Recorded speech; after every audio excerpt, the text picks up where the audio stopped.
radio for the masses. Headline edition, July 8, 1947.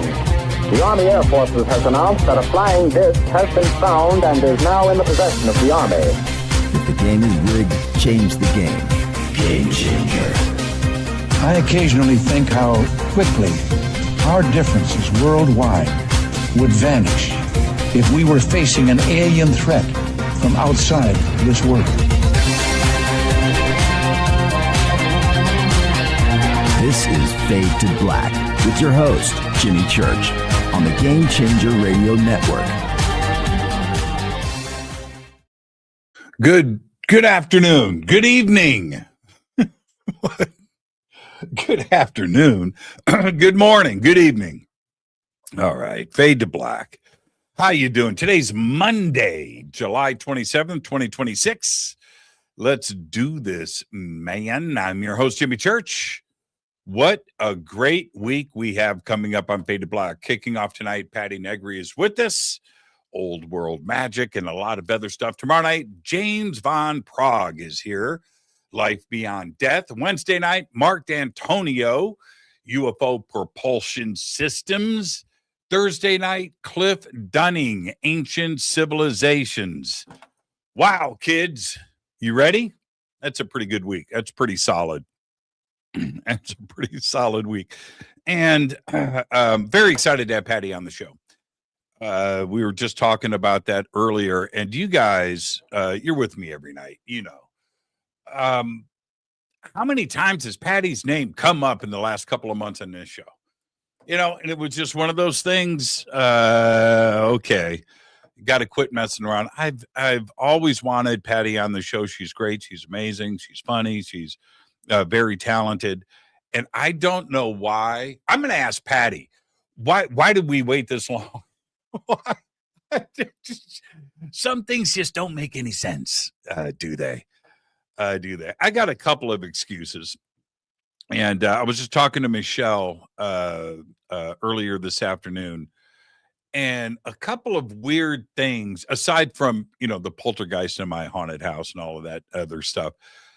I was telling her that I was getting pissed off about a couple of things that I had done and hadn't gotten any responses on them. One of them was the registration for one of my vehicles.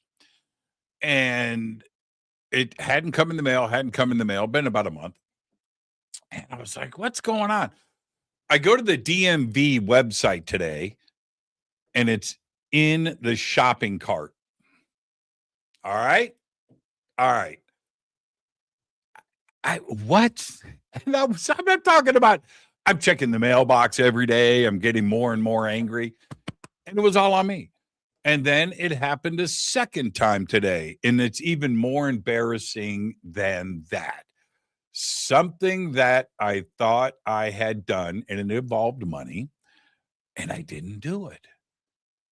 And I went and I checked, and sure enough, and I'm talking about in my head, it was done.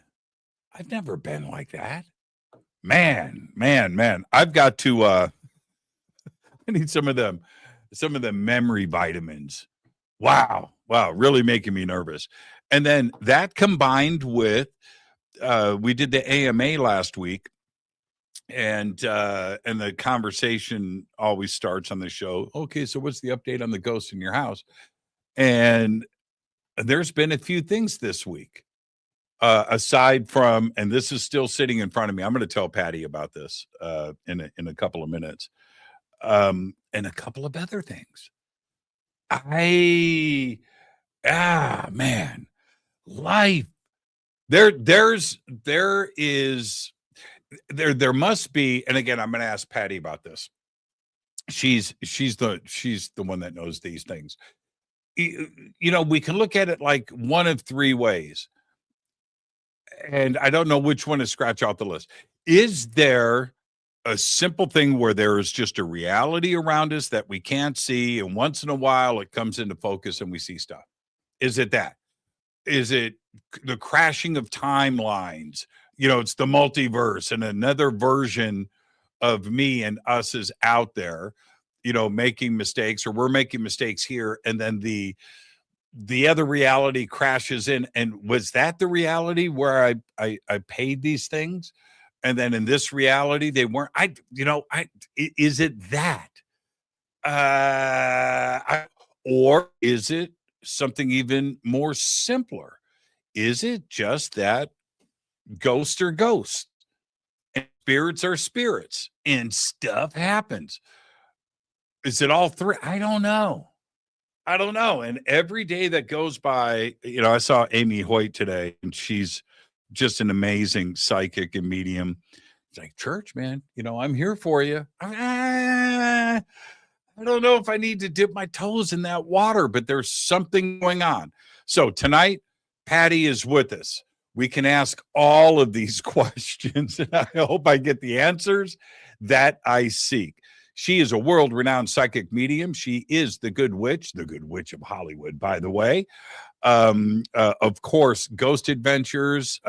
She's an author.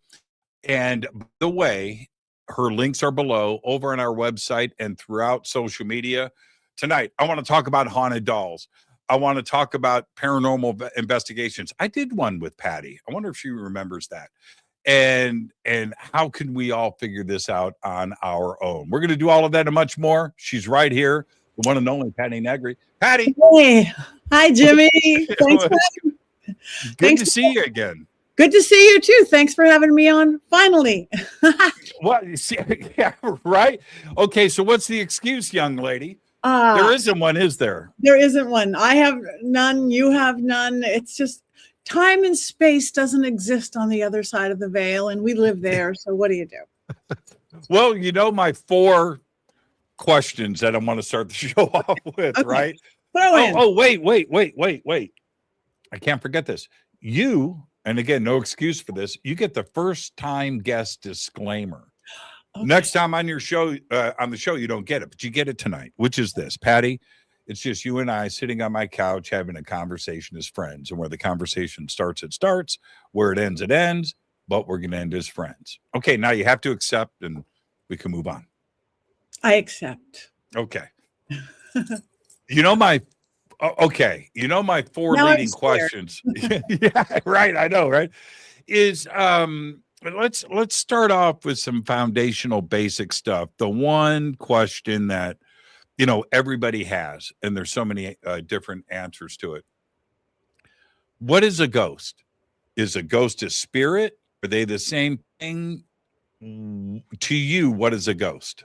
Okay, to me, what is a ghost is something that was a living human and now is dead. They've lost their meat suit. This living meat suit. Because science has proven that nothing dies. Energy can't die, right? But this little meat suit does.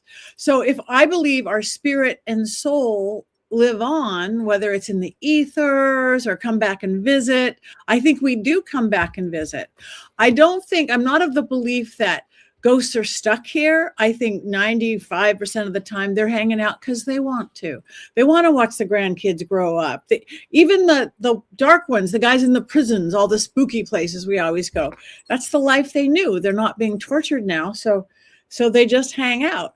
I think there is a few that are stuck or haven't crossed over. I call those the shades. Maybe it was an unexpected or violent ending, or it wasn't in the great plan, whatever that is. And they're the ones you really can go to the light, Carol Ann, go to the light. But as a rule, I think they're just hanging out because they want to. I don't believe, to your other question, I don't believe there is time and space on the other side of the veil. So I believe if you were dead, whoever, you could sit there and hang out with your old friends and spook them and scare them and do funny things. You could be reincarnated. You could somebody else, be in the pearly gates if you believe in that. Without time and space, that's just hard for our little tiny human brains to figure out. So what you're saying, and that kind of freaks me out, that you, as a ghost, you don't experience time. You're stuck in wherever you're at forever. But whoever you are visiting, you watch them grow old. Yeah, but I don't. Whoa, that's heavy.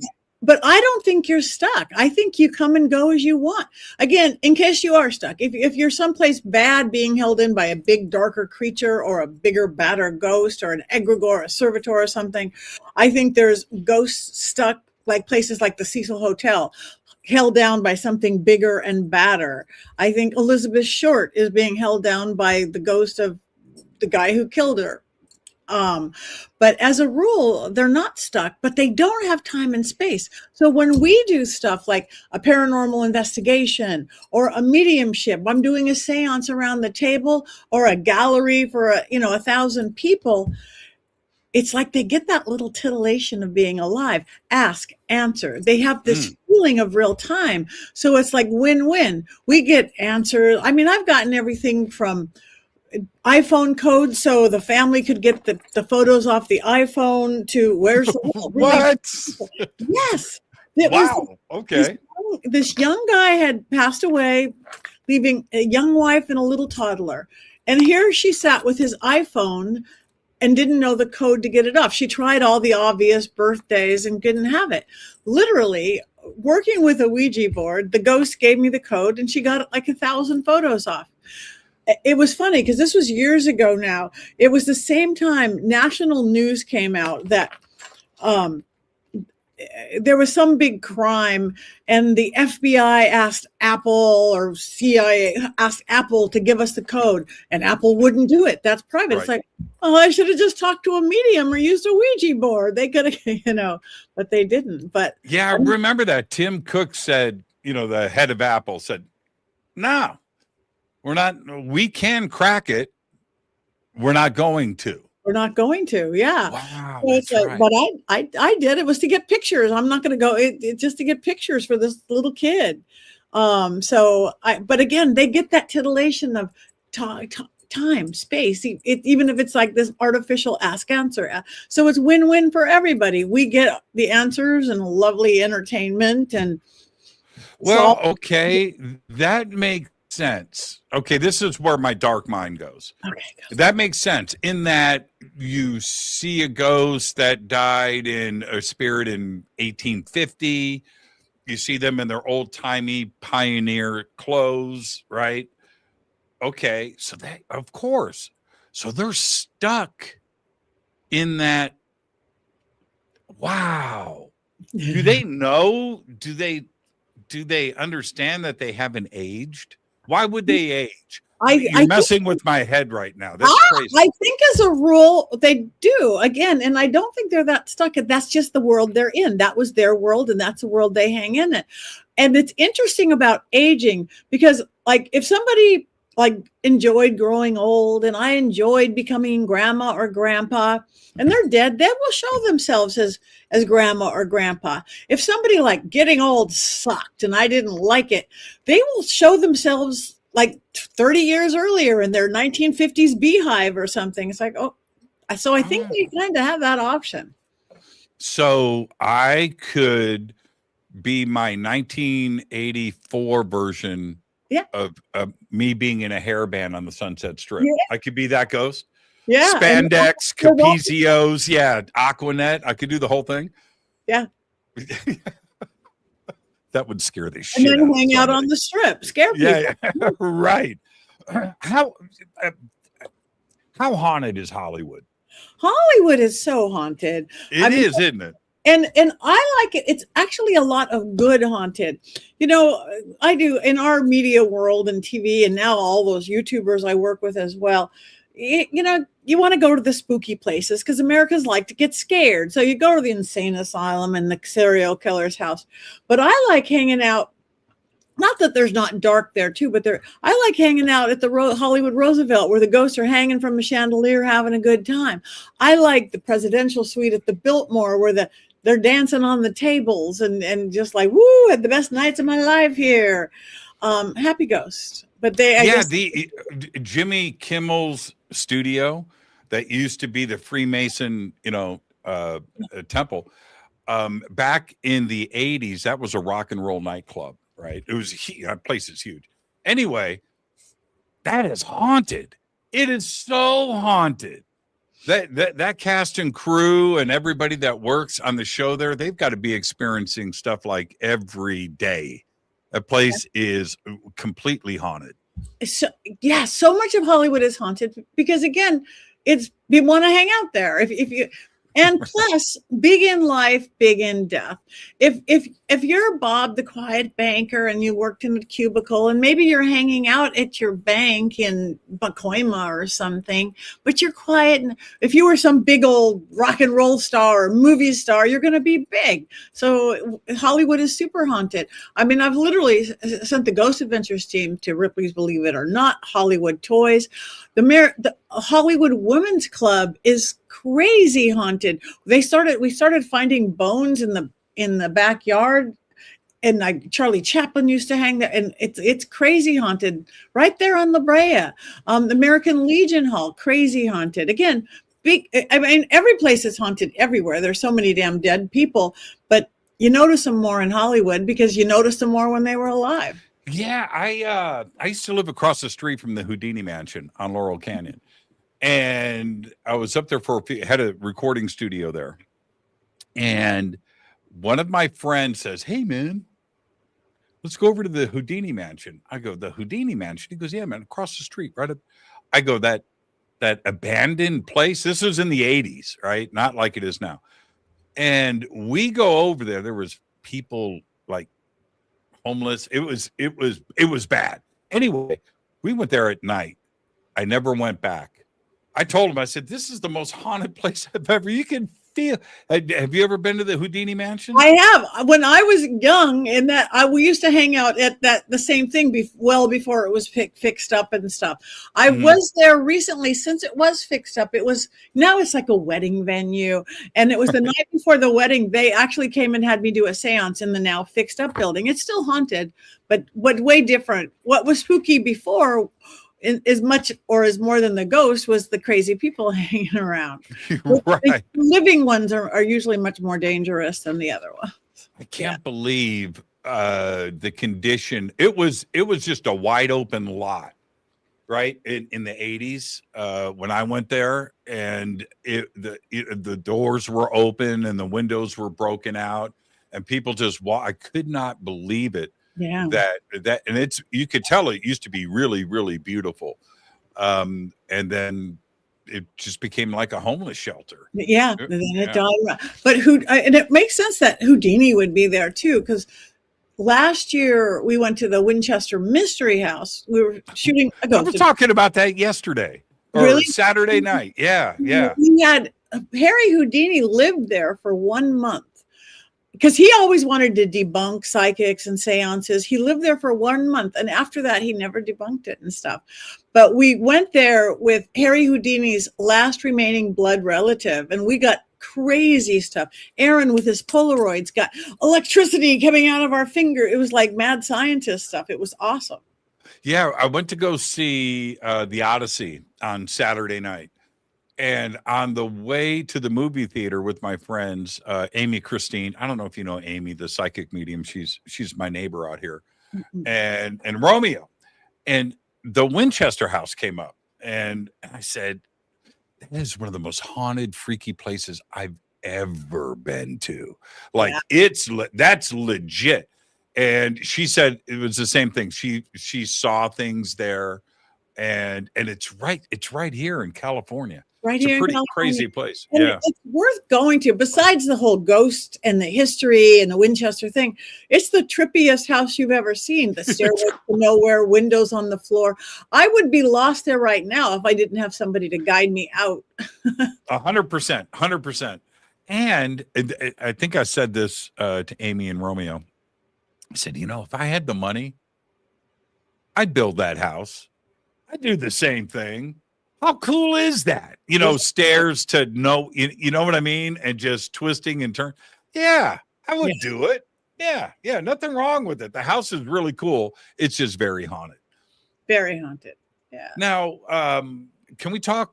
Oh, we're going to talk about a lot of stuff tonight, but let's talk about TV a little bit. Okay. the success of all of the paranormal shows, right? 24 hours a day, you can go and watch something somewhere on television. It's all there. So it's there because people want to watch it and the numbers are great. And that's it. There's a lot of interest in that.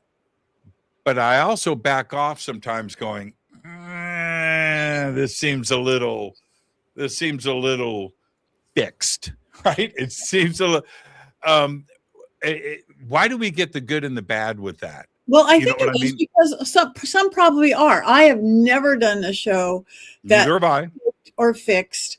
I've been doing Ghost Adventures for 11 years. We just started basically 2 episodes a year for 11 years, which is pretty good for a boy-centric show. But I've done all the shows, Portal to Hell, this and that, paranormal, not paranormal. And the last 8 or 9 years working with like the top YouTubers like Sam and Colby, Elton Castee, Matt Wright, all Phase Rug, all those. But I've never done anything where, okay, say there's a ghost over here, ever. Zach is so... if I've been to a place or I send him a place, he won't have me go in and go, I feel a dead person here. We stand outside and talk about what I experienced. He is so authentic with what he wants. But the one thing that people don't, and again, I know there's ones that fake it out there, and especially now that it's being less controlled, or ones that were. But the thing that people don't really get, I remember the first time, to me, it was, okay, I'm successful now because people are saying bad things about me. That means I'm important enough. But it was literally like fake psychics or something. Like, what? I've never. But it was like, why is this Patti Negri? Every time we see her, she is facing camera. She speaks in sound bites. It's just like, you guys don't know this, but it took us 4 long days to get that 44 minutes of television. They just cut out all the butt shots and the I don't know I don't know what's 44 minutes took 4 days to get. So they don't understand editing. So editing, doesn't happen wham, bam, bam, as as it does. But I just would never do anything that faked anything. My reputation depends on it, and this is what I do for a living. Yeah, totally. And I know I'm going to speak to what you just said because I find that part of TV production fascinating. People will come up to me and go, man, I saw that episode. You're so well spoken. I'm like, no, I'm not. That's called editing, man. What are you talking about? How many? How much of that they had to cut out? Yeah, I know. Yeah. Man, you're so smart. No, I'm not, man. No, it's called editing. Yeah. We love the word editing. Yeah. Yeah. I wish I could speak like that all day long. Can you imagine that if you just had pure thought rolling out of your mouth all day long? All the right things at the right time. It's right there. Yeah. But then, oh man. I've had a few, and we did that investigation together. I got to think, I can't remember the name. We went to a ghost town. Remember that? I was trying to remember. Was it a ghost town? Was it Boulder City? It was in Santa Clarita. It was that ghost. Oh, was it? Oh. Okay. Well, anyway, you and I, and there was some weirdness there, and it was a lot of fun. And I remember you and I doing something downstairs, but there was in the mansion, and the cameras were rolling, and we were doing our stuff. But I was seeing shit, and my daughter was there, and they had a few things. My point is this: I've done a few TV shows where strange stuff has happened, and I turn around and I share these stories, and they sound too fantastic or too, you know what I mean? But I've experienced it, and I've said to myself, that's exactly how it is on TV. When you see that, people have their doubts, but here I am going through the experience, and I just got to tell you, it was real and it happened. Yeah. Do you have stories like that you can share from, say, let's go with Ghost Adventures? Yeah, I have so many stories that I can share like that, because when I get this weird smile on my face, that means I'm scared to death and I don't know where I'm going. Like, yeah, I can go in the basement, and I look like an insane person with big eyes. But yeah, I have so many stories and crazy stuff that has happened. And the funniest stuff with ghost adventures sometimes is the getting to a location. Yes, once you get there, it's right. I mean, especially once it's traveling, once you're now part of the family, it's not, you don't have the PA pick you up anymore. It's like fly into whatever. So I was flying into Phoenix, and like they're going, and then meet us there. And I'm waiting for an address. I'm like, I'm not that good a psychic. I need a physical address. Right. Not that good. Like, oh yeah, okay. So we've rented a car and we're there. So I got my little tin can rental car that they rented for me, and driving out past Phoenix, past Scottsdale, wait into I'm a city girl. You know, I live in the middle of the city. I'm a city girl, out past people, out past civilization. And then I am literally out past paved roads on a dirt road. And I'm like, this is kind of spooky as it's getting late in the day. And then I pulled up to this little adobe in the middle of nowhere. And there was no crew vans. Zach's bus wasn't there. There was one other little tin can car, and it was the equipment tech. It was Justin at the time. And I'm getting ready to get out. He's like, don't get out, Patty, don't get out. Why? There's killer pigs everywhere. And I'm like, what? Oh yeah. He's like, they're called javelina. They'll eat you. And they were here last night. So I'm pulling out my little Google javelina and like these scary killer pigs. I'm like, okay, I'm going to stay in my little tin can car. I'm looking for javelina. And then he goes, yeah, good. I'm like, okay. When are everybody going to get? They're going to get here. Okay. And then he goes, oh yeah. And then watch out. There's scorpions everywhere. And they're everywhere. But don't worry. If you have a black light, they glow in the dark. I'm like, I don't have a friggin' black light. I'm in the middle of a tin can in the middle of a desert, and I don't know where I am, and I don't have a black light, and I'm looking for killer pigs. Okay, I'm looking for killer pigs and scorpions. And then I swear to God, just to get me, the wind whipped up through the cactus, and he goes, oh yeah. And then watch out for valley fever. What? Yeah, there's this, and I'm looking all this stuff up at valley fever. There's these things, these spores in the air in this part of Arizona. They get in your lungs and they kill you. They have bumps all over your body. And I'm looking it up. Valley. Okay. It's like, is it valley fever a real thing? It is a real thing. You could look it up. It's a real thing. And I am sitting here scared to death on the floor of this little tin can core going, get me in the house. I don't care. Demons, devils, portals to hell. Get me away from killer pigs, scorpions, and valley fever. And then it happened not too long afterward, again, in the desert. We were going to Scotty's Castle or something way out in Death Valley, flew into Vegas, got my rental car, a bigger one this time. Thank God, because of the wind out there. Driving through out of Vegas, hours out into Death Valley.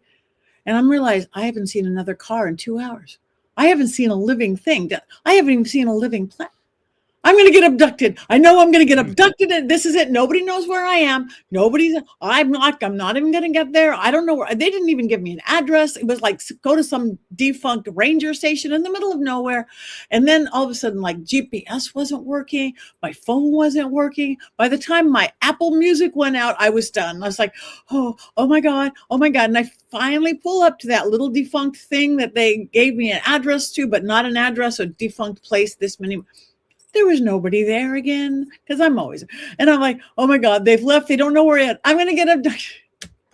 But they showed it. But that's the crazy, yes, ghost adventures I experienced.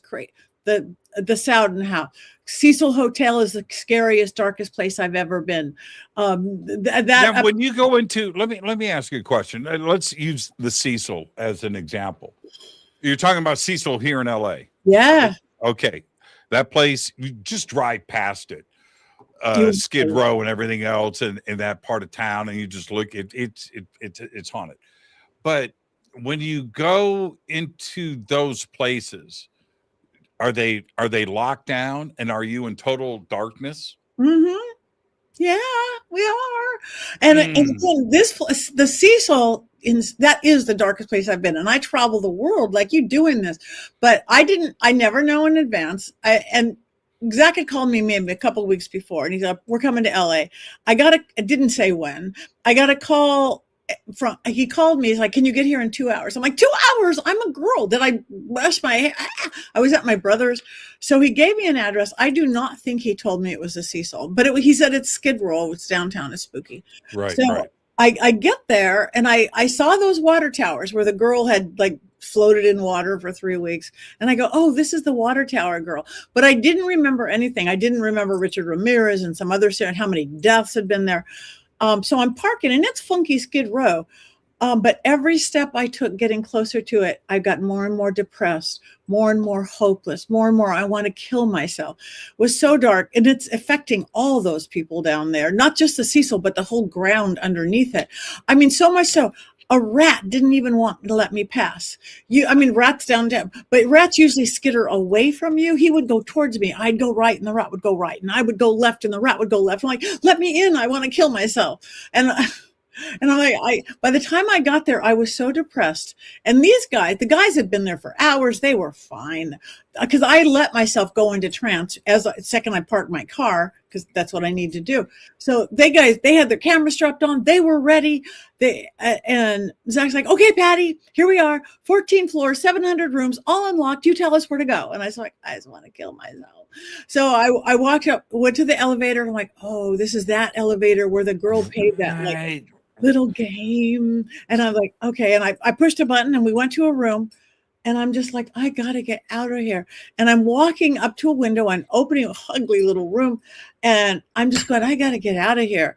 And Zach's yelling at me and I'm in a trance. I'm like, and he's like, sit down, Patty, why are you opening that window? Sit down. And in my trance, I'm like, why is he yelling at me? Zach doesn't yell at me.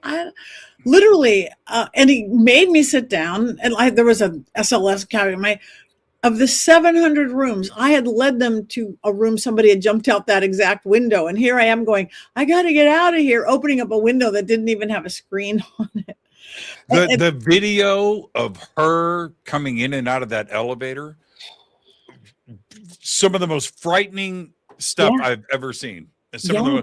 I stayed. Have you ever been to the Chelsea in New York? Yeah. Okay. I'm on tour with a band.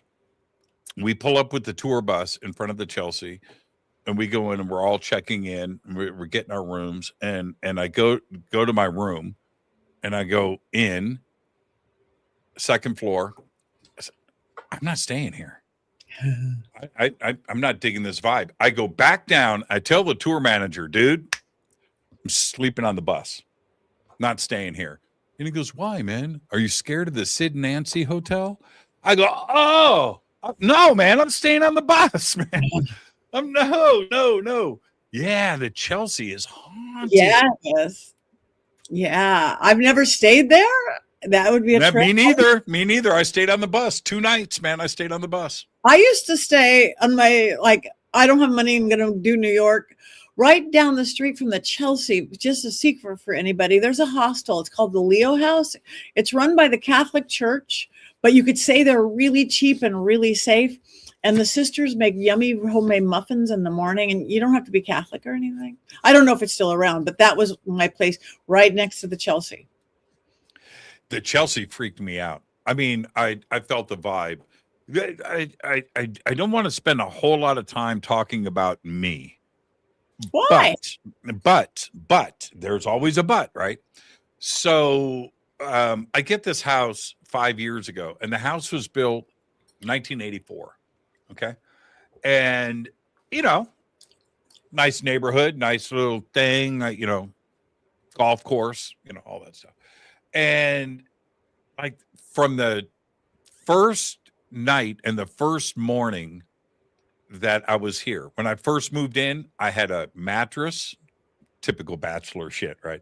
I had a king size mattress and a TV, right? And my clothes and some guitars. That was it. The whole house is empty. And stuff is getting moved. Mm-hmm. And I could hear it moving.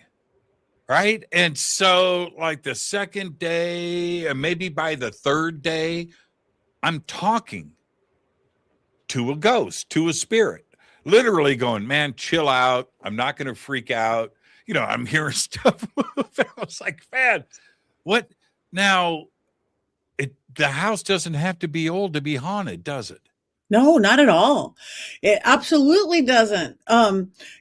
it could come in just because they want to hang out there. Somebody doesn't have to have died there. I mean, all that will add to it. History of a house, there's go to a house from 1500s back east, go to a house from 1200s over the, in the UK, but it could be brand new built, and it could come in with an object. It can come in with a person. It could be from the land underneath. It doesn't have to be old to be haunted. And the veil, I believe the veil is getting thinner and thinner and thinner all the time as we literally move into that age of Aquarius they sang about in the 60s. So more and more stuff is happening, or people are seeing. That's why paranormal is not going to go away, because stuff is happening or people are experiencing it. My mailman, his name's Ernie, by the way. He's real cool. I actually saw him this morning. So when all of this stuff is starting to move around, Ernie, give him a t-shirt, right? Give him a Fade to Black t-shirt and stuff. And so what do you do? I tell him a little bit.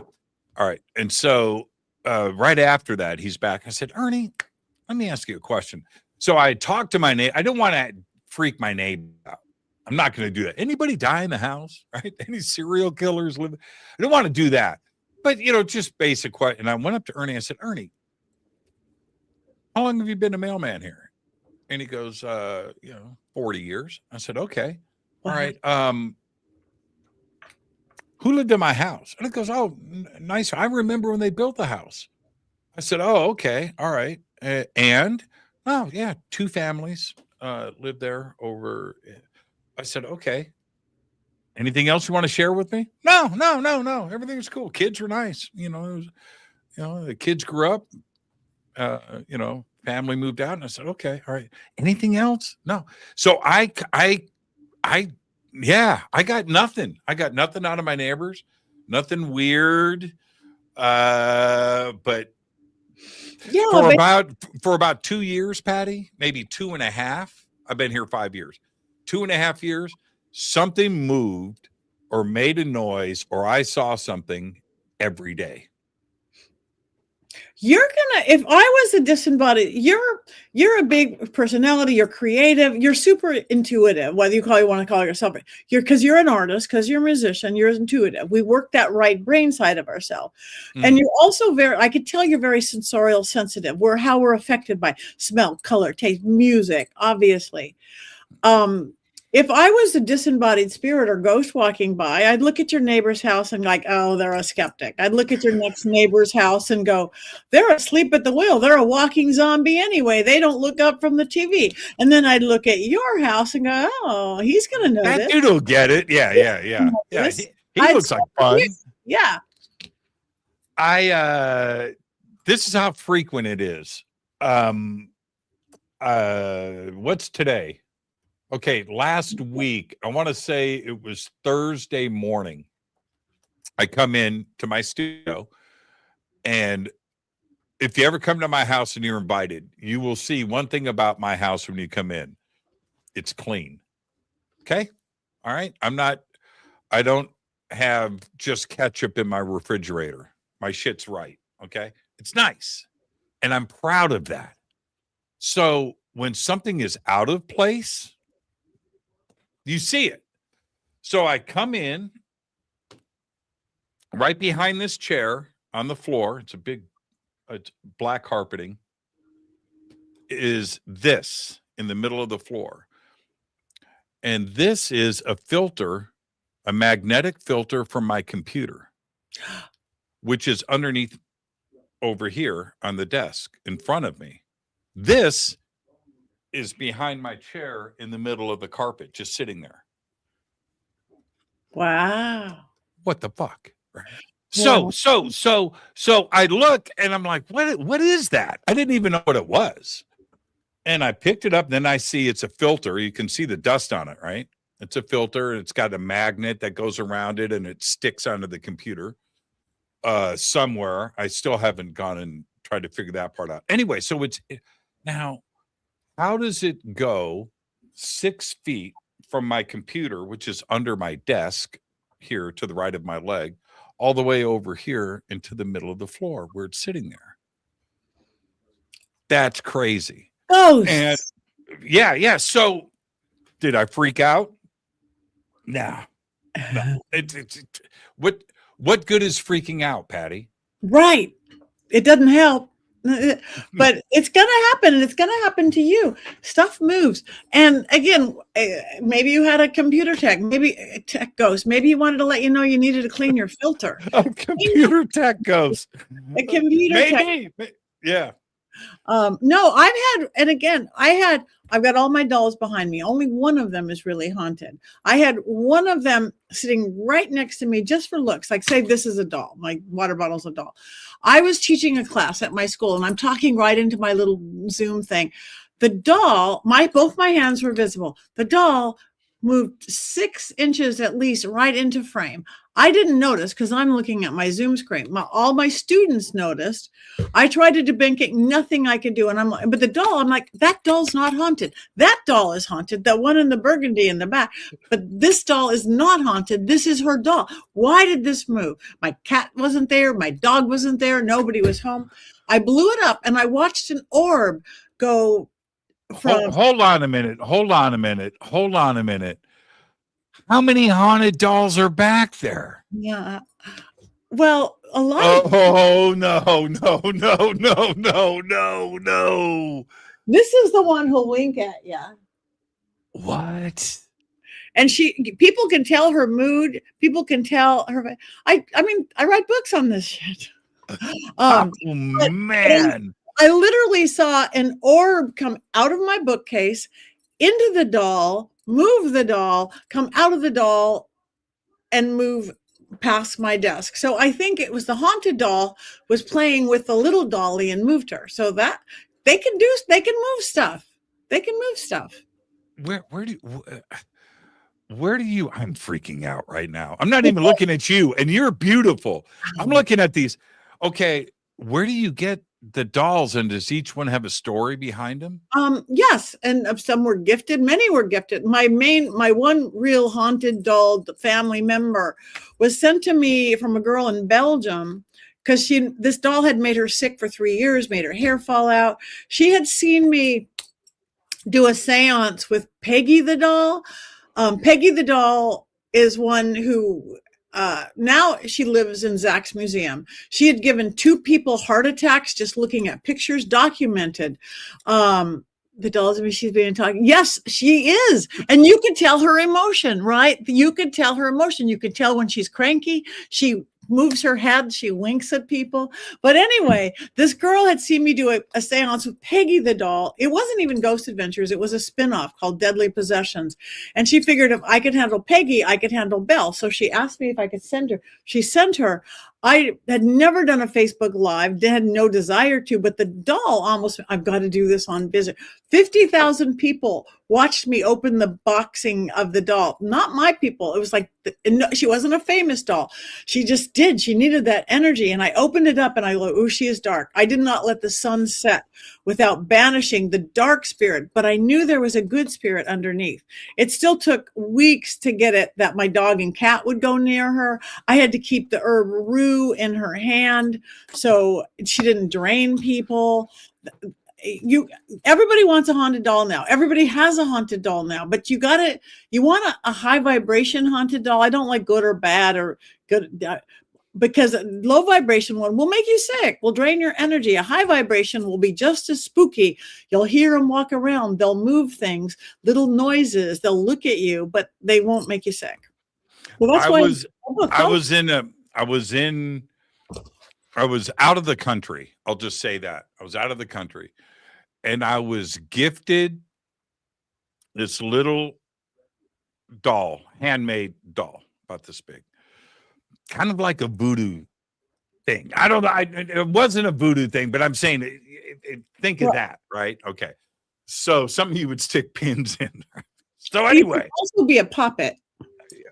Oh, really? Well, anyway, I didn't bring that doll home. Okay, no. No, I didn't have good vibrations. It really freaked me out. Yeah, no, but a lot of the time what people mistake, hold on, as voodoo dolls are puppets.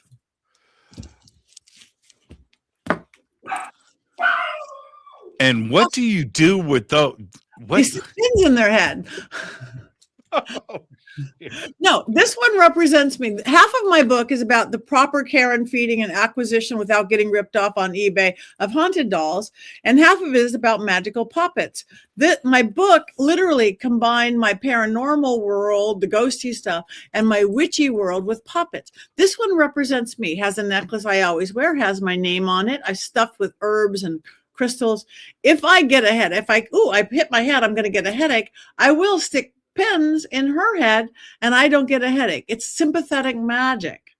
I only use it for positive. And you can make them for love and health and family. Make little paper ones so you can burn them and bury them and put them into water. Oh my God. I love this. Really? Really? And again, magic is magic. You use it for good or use it for bad. Okay. So if you remember, maybe it doesn't matter.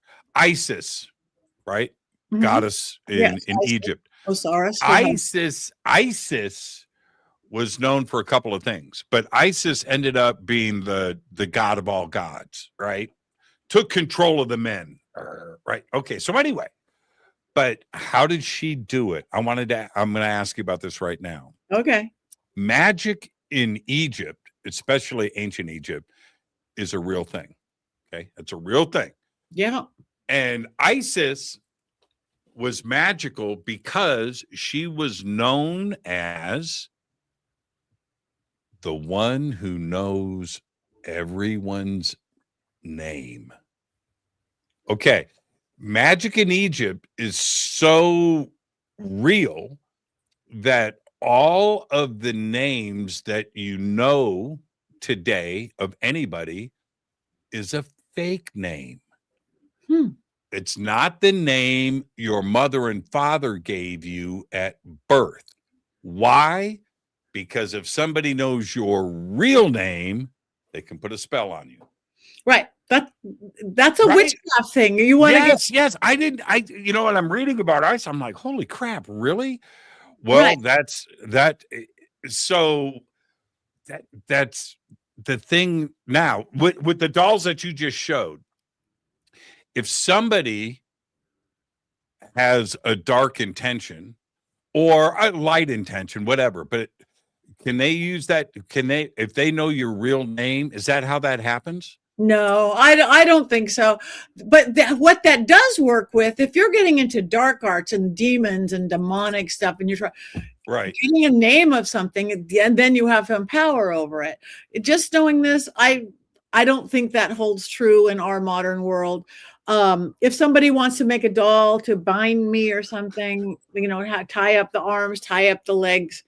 But I am the good witch. I don't do dark or manipulative magic because, number one, not good or bad, heaven or hell, because literally you have to live in the world you create. Why would I send out curses and hexes? Because now I live in a world of curses and hexes. Why don't I send out love, even to my enemy, love and move away? Isn't that the other thing? There's the dark side, but the other side is everybody wants love, right? They've got somebody that they can't get to, and that's the other side of it, isn't it? How many people ask you about that? And is it men or women that ask more? More women, like love spells. Like, I want a love spell.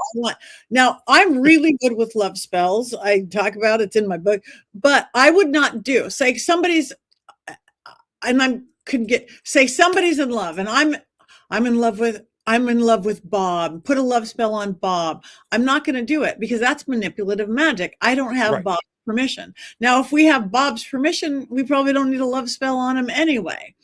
I will do a love spell to bring me the love of my life, bring me the soulmate. And guess what? If it really is Bob, it will work on Bob. But if it isn't Bob, and a lot of witches will, and I'm not even going to judge them, bring you Bob. But if it's not supposed to be Bob, and it's going to be the worst stalker, horrid relationship, and you're not going to be able to get Bob, and you're going to want to give me a bunch of money to get rid of Bob, and he's hanging in your bushes out front. He hates you, but he's obsessed with you. So we'll bring you the love of your life, but I'm not going to bring you Bob. If it'll works on Bob, it is Bob. So that's to me the difference of good magic and negative. Again, and I don't judge anybody who does it. I don't want to be controlled. I don't want to be manipulated. So I'm not going to do it to somebody else. Why is it that love is so powerful? Because it's like somebody asked me once, so church, man, what's the meaning of life? Love. Men have died. Countries have fallen. Planets have fallen over love. Yeah. It's powerful, isn't it? It's powerful. It's I believe, highest vibration energy that there is.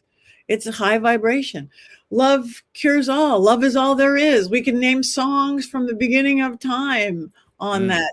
From religion from the beginning of time. We totally mess it all up. We take that message and mess it up. But I think it's just the highest vibration feeling, emotion, energy, period. If we all came from that in everything we do, it would be a whole different planet. Yeah. It's not anger. It's bizarre how have we figured that out? We figured it out probably because everybody, man, woman, child, old, young, doesn't matter. Somebody fell in love and then got dumped. Right. And but you know what that feeling is like. So you want to go and find it again because you've experienced it's that powerful. And you spend the rest of your life chasing it. Yeah. Yeah, you want that back. It's like things feel complete, things feel right. It's yeah. To know Bob is to love Bob. I love your chat room. And hi, Tabitha. That's my assistant. I love her so much. And a beautiful psychic medium and witch. Do I know her? I don't know. That name rings a bell. Tabitha, do I know you? Have you ever watched our Witches Movie Coven? She's part of our Witches Movie Coven. I think I've met Tabitha. Yeah. Maybe. Tabitha, I've met you, right? She doesn't live in LA. Is this Dr. Phil? Oh, hold on. I'm just kidding. Del Phil. Okay. What is Patty's words of wisdom for someone who has these abilities but doesn't know what to do with them? I'm a single father, a lifetime. Yeah. Oh, you know what? That's a great question. Is it Del? It's Del. That's a question I would have asked. I have an answer for that. Yes. Because I think we all have it. It just got lost in us in our modern, Western, non-mystical, complete logical, left brain focused world where we got rid of the magic. That's why I started my school. I would say, come to my cheap school. That's $20 a class or less, $10. And I teach these little Zoom classes, a few people, and psychic development, mediumship development, spell casting. Now I have 20 teachers all over the world. I have a guy in Italy teaching Italian strega magic, a guy in Brazil teaching Brazilian healing. We have Reiki and hypnosis and tarot and positive magic. And when I started, I don't know, 7 years ago, I saw all these other TV mediums charging thousands of dollars. I'm like, I couldn't have done that. I want something that's crazy cheap. You can go buy hundreds in my library for $20 or less. And again, if you don't want to come to my school, go to my website, Patti Negri. I have hundreds of just little clips of how to do it, but we all have it in it. The number one, if I told you one thing to do, it's to get out of your own way. You'll have that beautiful first intuitive thought that whatever, like I should do this, or somebody's standing behind me, whatever it is, go with that before that logical left, right. Oh, that doesn't make sense. That can't be grandma standing behind me. No, somebody just opened a window. Oh, that's indigestion. Just say yes. Just say yes and go with it for a minute. If you want to analyze it, go. I can't analyze it for 20 minutes.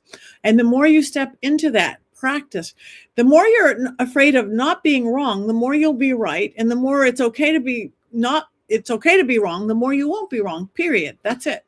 That's it. It's really that simple. That's Look, simple. if you don't want to experience anything, be a dick.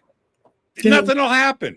Yeah. Right? No, I'm being very, very, if you want to close your mind, then okay. But just that little bit, like you're saying, then, that's all you need. When I was a kid, this is how I got here. You and I right now at this moment, was my mom, and she was in her mid-20s. I was probably 5 years old. She's 25, right? That's the way they did it in the 60s. You know what I mean? And anyway, so my mom and my Aunt Z, I grew up with those two sitting in the kitchen, chain smoking Virginia Slims and drinking coffee on a Ouija board, right? All night. But I thought it was normal, Patty. I thought everybody's parents were like that. And, I turned 6. I'm learning how to read. I find the Edgar Cayce books. And then one night, my mom, I'm getting ready for bed, and she's in the dining room. And I look, and she's got a ream of paper. You're going to love this, Patty. She's got a ream of paper. She sets it down. And I'm looking up at the table like, what's going on? And she sits down. She's looking at the sky, and she's writing. Right. And then flips over another piece of paper, and I go, what are you doing? She's not. And I go to bed. I wake up in the morning. That pad of paper is written on 500 sheets. Right. It's flipped over. And I said, what were you doing? She goes, I'm ghostwriting. Huh? You're what? What are you writing? She goes, I don't know. Oh, okay. All right. I thought it was just normal. And that just set me on my path. It just set me on my path. That little crack that you're talking about, for me, it was like the whole door was open. Yeah. And she was automatic writing. A good way to automatic writing. Yeah. If anybody wants to learn that, do it first thing in the morning when you wake up. Just grab a pencil. If you had a dream, write it down. If your emotion, write it down. Don't censor yourself. If you don't know nothing, go, Patty's stupid. Here's my shopping list. But just let it flow. And you will be amazed what comes out. It just. Yeah, I asked my mom right before she passed. Did I interrupt you? No. Did I was just going circles. Sometimes I'm okay. I asked my mom about 10 years ago. I said, Mom, I want to bring you on Coast to Coast. What's that? I said, it's a radio show that your son hosts. Right? And she goes, what will we talk about? I said, Mom, you, Aunt Z, the Ouija boards, the automatic writing, Edgar Cayce, Eric Von Daniken. She goes, that was back then. I'm all about the baby Jesus now. Oh. I said, okay, but people would love to hear. No. It was really weird. She didn't want to talk about it anymore. Oh, too bad. Yeah. Hopefully she didn't feel bad about it. I mean, people pick different paths. To me, maybe she needed to be baby Jesus and the path to do it. I think our belief system is a roadmap. It's how we can navigate, and maybe that was not the right navigation she needed. But hopefully, she didn't have guilt or remorse about it. Yeah, I look back at it. We're going to take a break right here. I look back at it, and I've talked to my brothers and sisters about this. My memories of my mom and my Aunt Z sitting in the kitchen, they were both dressed in black, but my mom was a blonde. But Aunt Z had jet black hair. Yeah, she just had that whole thing going. And I just thought it was normal. It's crazy. I think about it now, and I was like, of course. They were having fun. They were, 25-year-old little girls. Yeah. You know what I mean? She was my mom and I was my Aunt Z, but they were fully into it. I was watching that planchette. They would sit there, and they're writing everything down. Yeah. Yeah. I thought it was going on at every house in the neighborhood. I thought it was so normal. Let's take our break. What's that? Look how good you turned out. Well, and I wanted to talk to her about it. And she's just like, no. And she never really gave me a reason why. She was 80. I'm not going to argue with my mom, but I thought it would be a really good show. And I wanted to ask her questions that I never had a chance to ask her when I was younger. because I just thought, again, I need to stress this with you, Patty. I didn't know any different. Right. You know what I mean? I didn't. I truly thought that was just every family acted that way, and it was just normal. Patty, stay right there. We're going to take our break. Everybody, it's a great show, great conversation. Patti Negri is our guest. I'm your host, Jimmy Church. Patty, I'm going to pull you out. We're going to run this commercial. We'll be right back after this short break. Stay with us.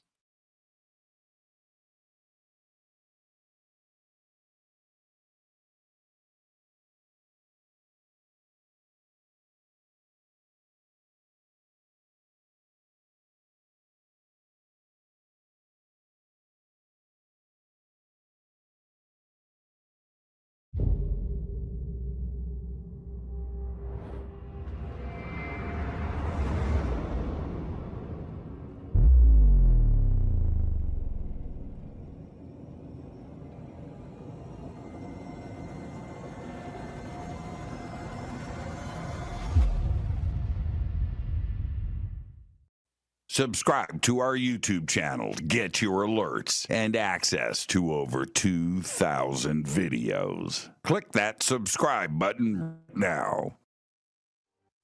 Watch Into the Vortex on Gaia TV. It's fade to black for the screen.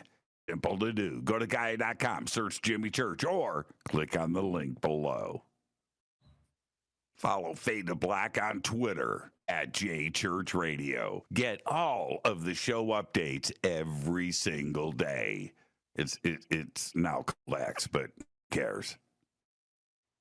Go to JimmyChurchRadio.com and become a Fadernaut. Get a membership. That's right. Everything is commercial free. You have access to downloads, and you get to call yourself a Fadernaut. River Moon Coffee, makers of the Fade to Black blend. Truly the best coffee on planet Earth. Just visit rivermoonwellness.com or their Amazon store. It's all simple to do. You can check out the Fade to Black blend, the Game Changer blend, or any of their Black Moon Wellness products. It's the only coffee I drink. It is the best, and it's Doc. Again, rivermoonwellness.com.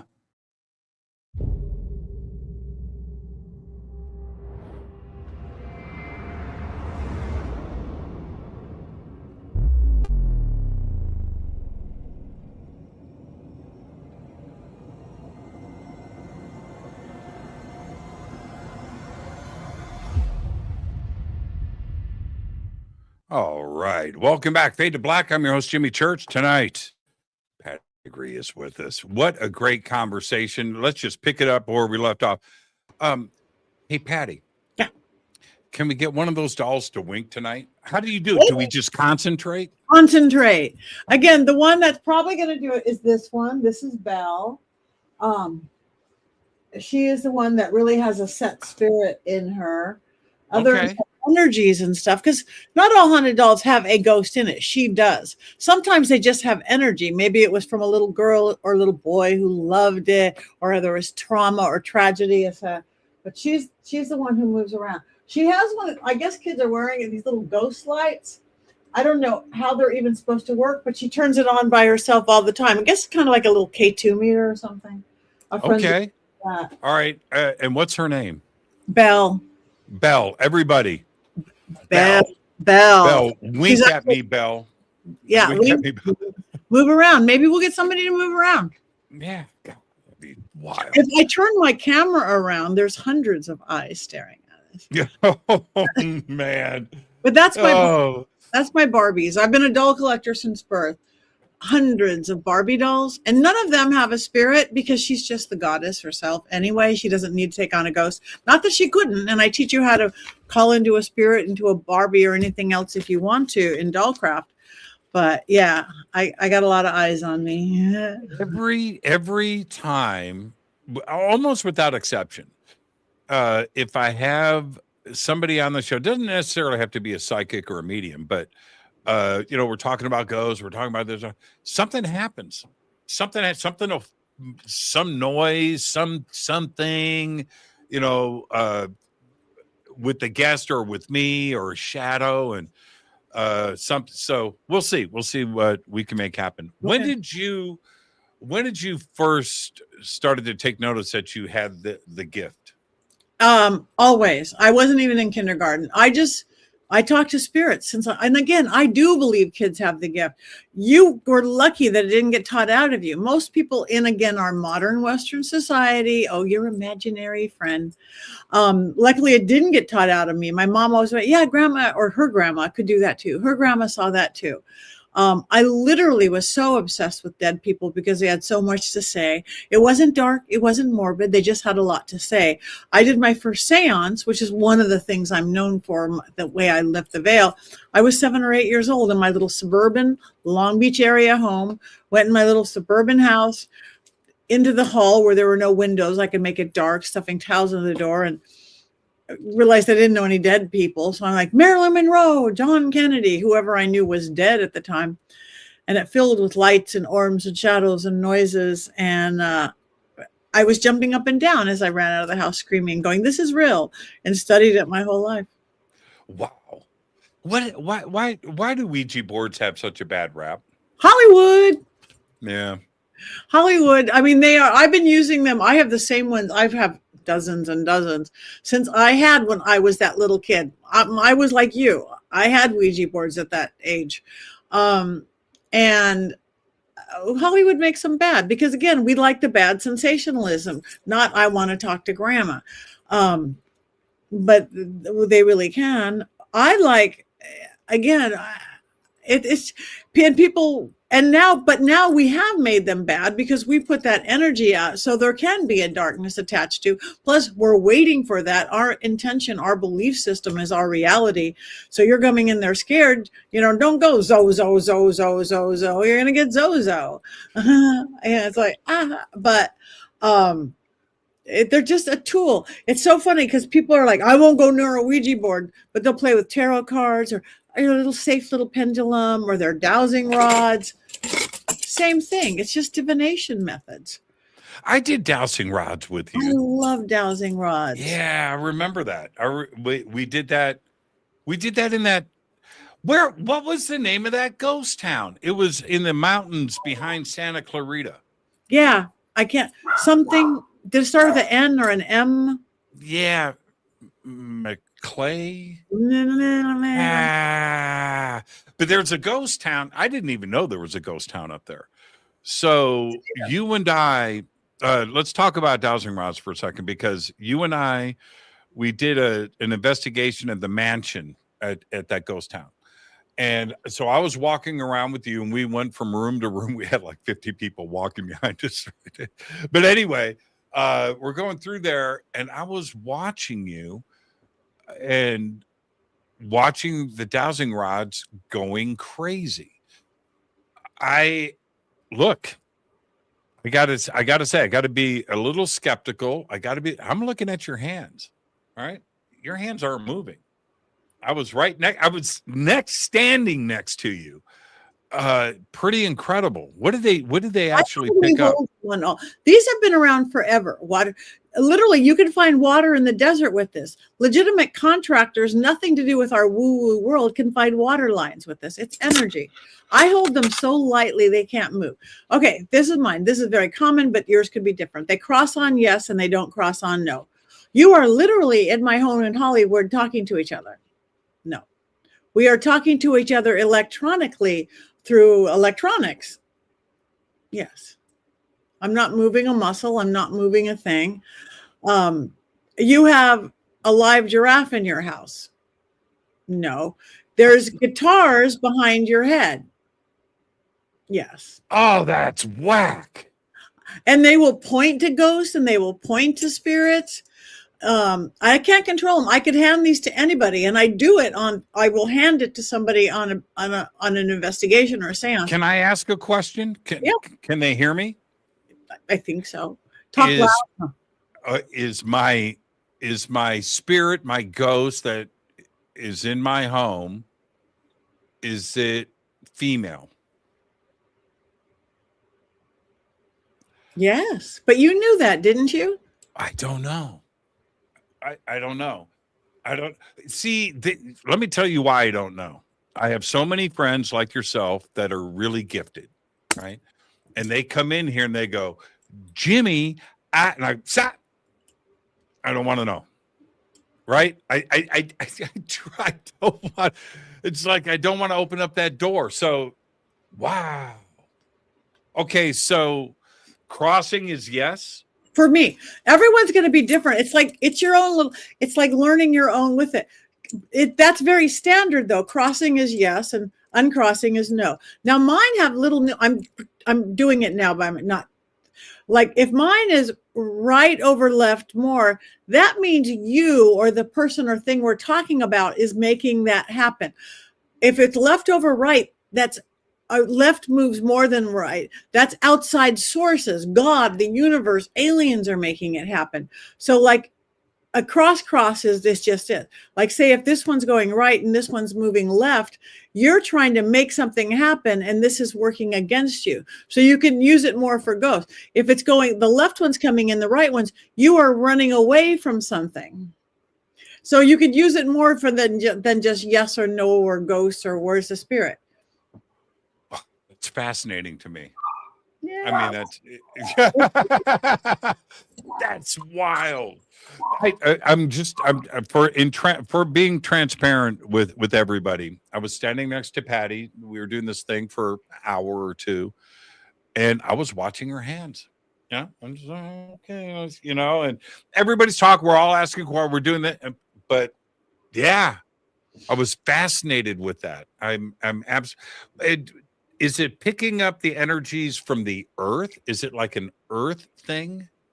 Or what's your idea of how the movement happens? I think it can from earth. Again, maybe you're getting elemental or just the ground itself. That's how you're going to find water in the ground. Or from spirit, or just from the universe, from that great knowledge of wherever that is great, you know, records above. But it's just a tool. It's just like a telephone. It's a telephone. It's fascinating to me. It's absolutely fascinating. I would like to learn how to. Can Easy. anybody do it? Anybody can do it. And when you first hold it, again, this is me. They're like this when you first hold it. It's like, I'll hand it. They'll be like, don't put your eye out. I'm like, don't put your eye out. But again, you have to learn to really relax. And again, I don't hold it like this. I hold it. So I teach people, you know, you don't want it pointing down. You don't want it pointed up. You don't want them to touch if they cross. And you get relaxed. You almost have to do a little bit of breathing. And then it's just this neutral point. And then it will. Then it will. So, here's an honest question from Benny. He says, is it different with dowsing if you are left-handed? I don't think so. But again, your yes might be different than my yes. You have to learn to work with it. Ask real obvious questions like, I'm wearing black, things like that. I tested this once. Somebody, I think he actually wanted to go into gambling with it. He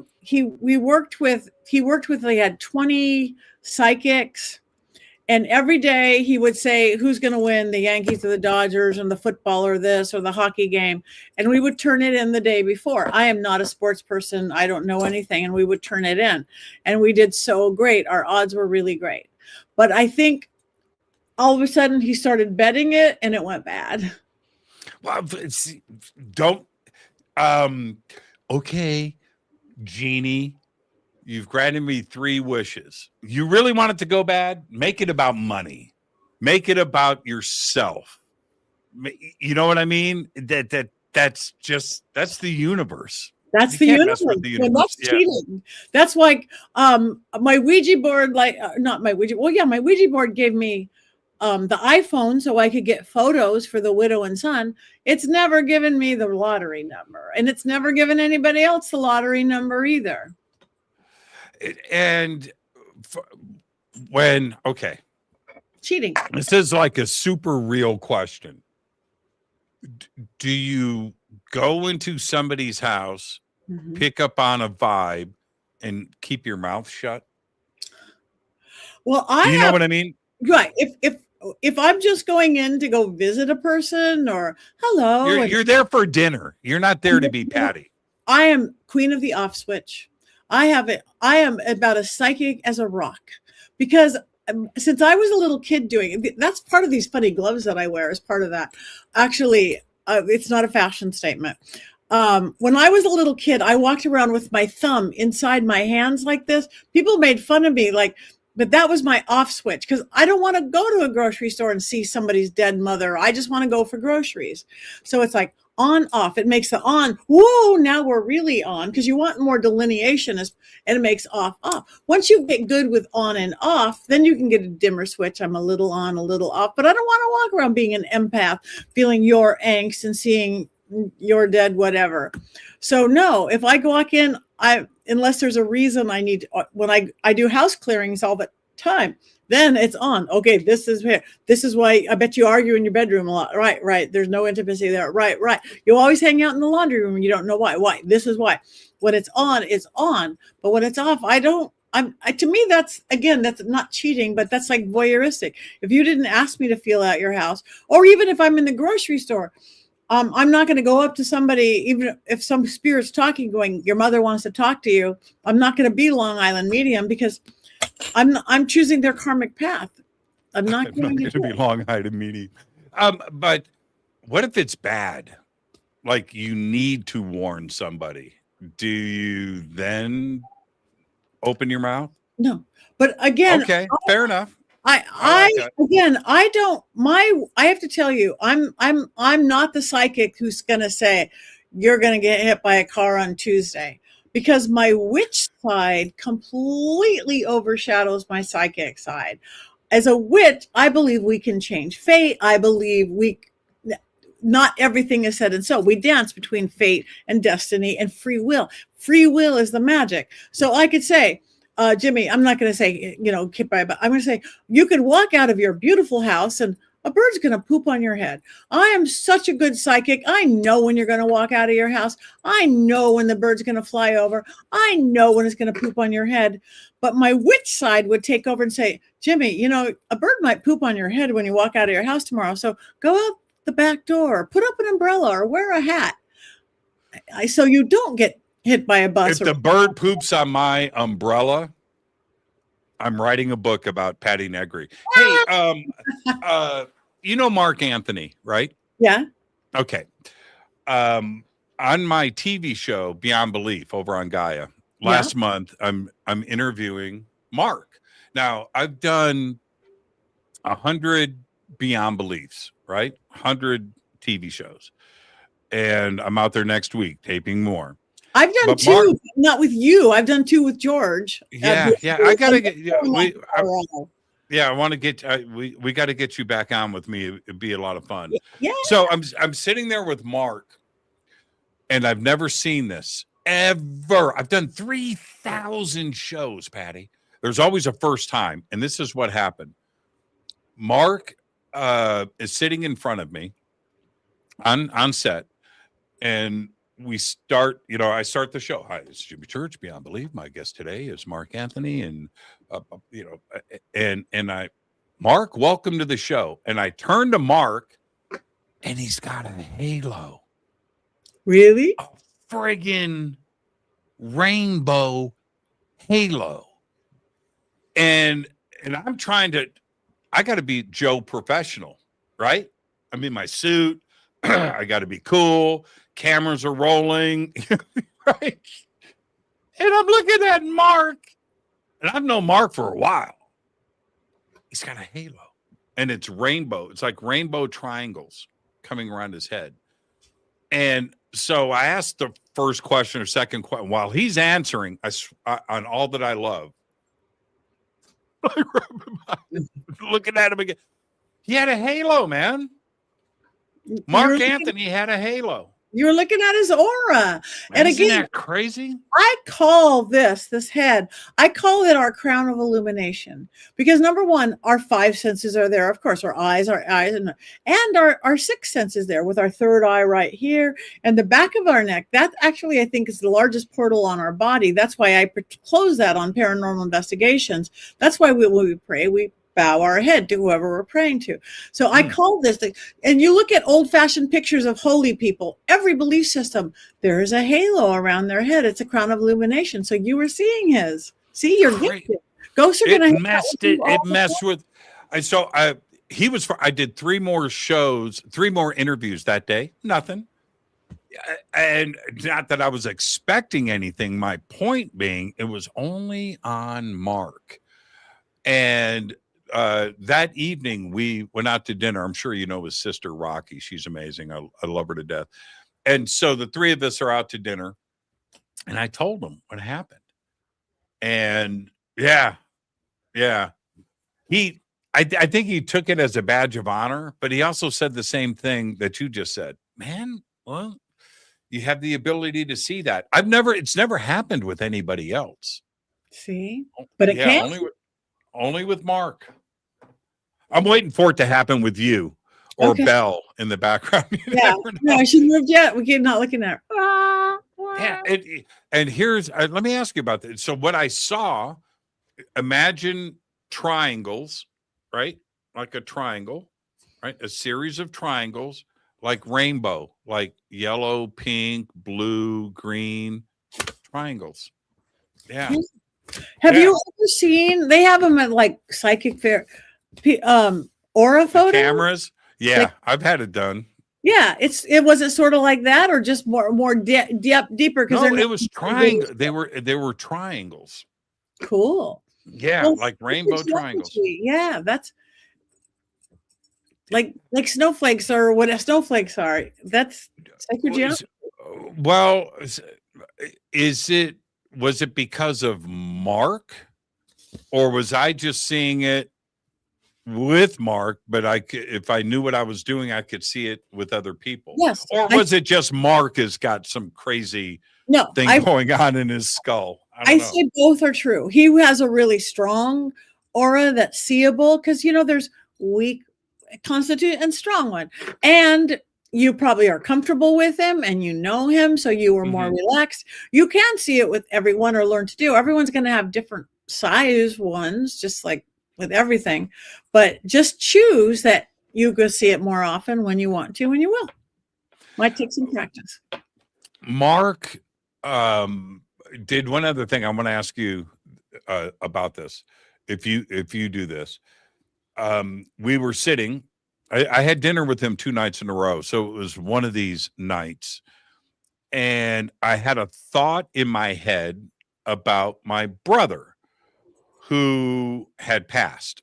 My brother passed like 2 years ago. Not that big of a deal. He asked for it, kind of thing. Anyway, so that was in my head. And then Mark blurts out this sentence out of nowhere. And as he said it, I thought to myself, something like my brother Mike would say. Now, we weren't talking about Mike. He didn't know, but he said it. I'm thinking that, and he goes, "That's from your brother Mike." It's like, what? No.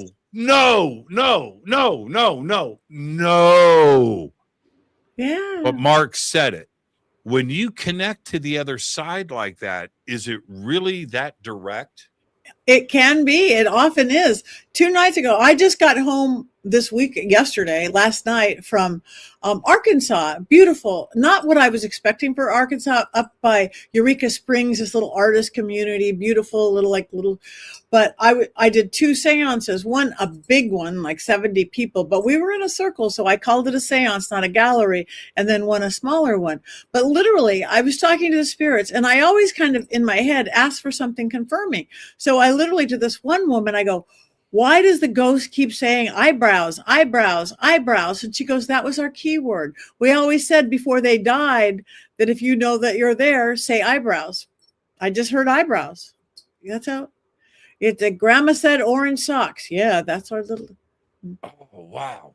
Cantaloupe, right? Just some word, cantaloupe, right?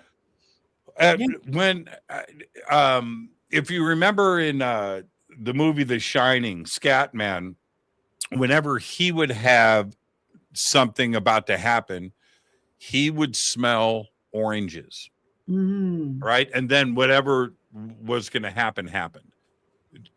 Do you have something like that? I have. It's a tingly. I teach this in my school. Everybody's going to have a different. It's like a tell, like a poker tell. Some people get nauseous is very common. Some people get a tingly in your ears. You get hot, you get cold, you get a heaviness in your chest. You feel different things. You have to learn your own language, and then you learn your own spirit language, because spirits are all going to talk different. Just we have the clairaudient, clairvoyant, clairsentient, clairgustance, clear seeing, clear smelling, clear tasting, clear knowing.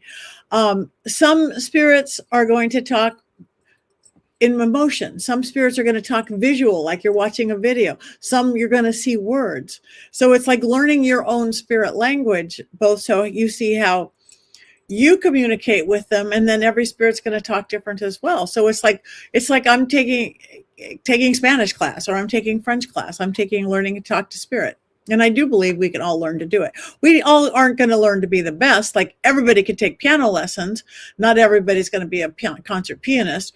I took piano lessons. I can do teaching little fingers to play, but they're never going to put me on stage doing it. But we can all learn to really communicate. How do you prepare yourself? Is it different from the prep of going in for an investigation for a TV show versus a seance or something private one-on-one, or is it the same preparation? It's kind of the same. It's just I have to be in a good neutral space. I have to feel good. I can't, I have to feel good. I have to feel relaxed. I can't have my own emotions coloring anything else. I can't go in there angry or sad or sick or anything like that.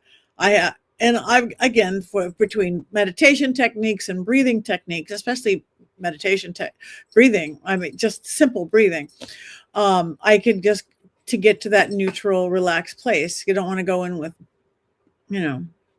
Well, help me understand how you get to the neutral place. I have my own ways of doing things now too, right? Yeah. I don't talk about it. I'm asking you to talk about it. But so how do you get to the neutral place? I think it's easy for people to understand. You got to get to but how do you get there? Okay. I could give you a really really fast, easy answer, and then I'm going to give you a balancing answer. The first easy answer is breath. Everything is breath. Your breath is your pneuma. It's your life force. Talking out loud, because when you talk in your head, spirit can hear you. But when you talk out loud, your breath comes out. That's your life. The moisture in your breath is your free will. That's why some cultures spit, oh, pretty baby. So I am relaxed. I do a lot of 4-count breathing. Breathe in for 4, hold for 4, exhale for 4, hold empty for 4. Do that 3 times. You can quiet your mind. But what I really do, and the reason I wrote my first book, Old World Magick, is I'm about elemental balancing. We're the whole world's out of balance. We're all out of balance. Our modern world, we're in a hurry. It's just like, So me being an elemental witch, I put myself into the 4 elements: air, fire, water, earth. We understand that. Native Americans, witches, pagans. Earth, who we are, our home, the guitar, everything about you, our persona, our way of being. That's our earth, and that's the north. South would be our fire. Passion, creativity, love, sex, God, what keeps us going, who we are and what drives us. Here we stand, north and south, that's a person. Where we always get off balance is west and east, like an airplane going like this, a boat on the water. West in an elemental compass is water. It's our emotions. Water is 70% of our body. It has to flow, not be stuffed down, judged, ignored. Water is emotion. What? East is air. That is attached to our thought, our focus, our clarity, chatty brain, foggy brain. So again, this is Jimmy Church. This is who we are, what drives us, our emotions and our thoughts. Where do we get the most messed up? And our emotions and our thoughts.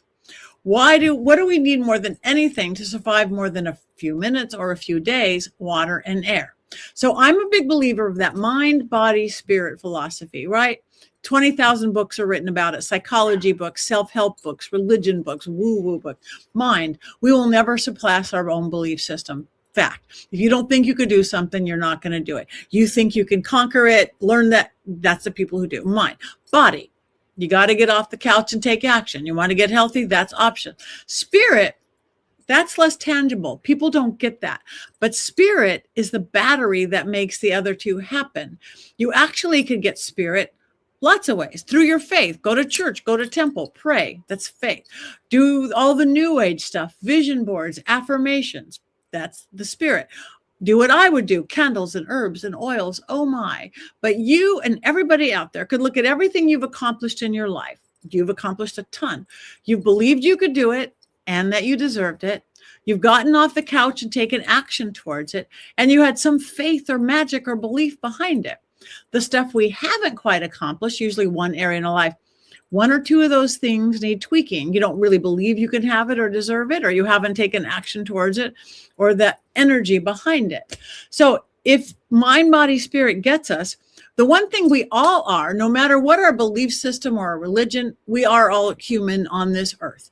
We are sitting here, corporeal, nothing solid, 7th grade science. Gravity's holding us down, breathing the oxygen. So we are part of this little planet. Nature has given us air, fire, and water, and earth.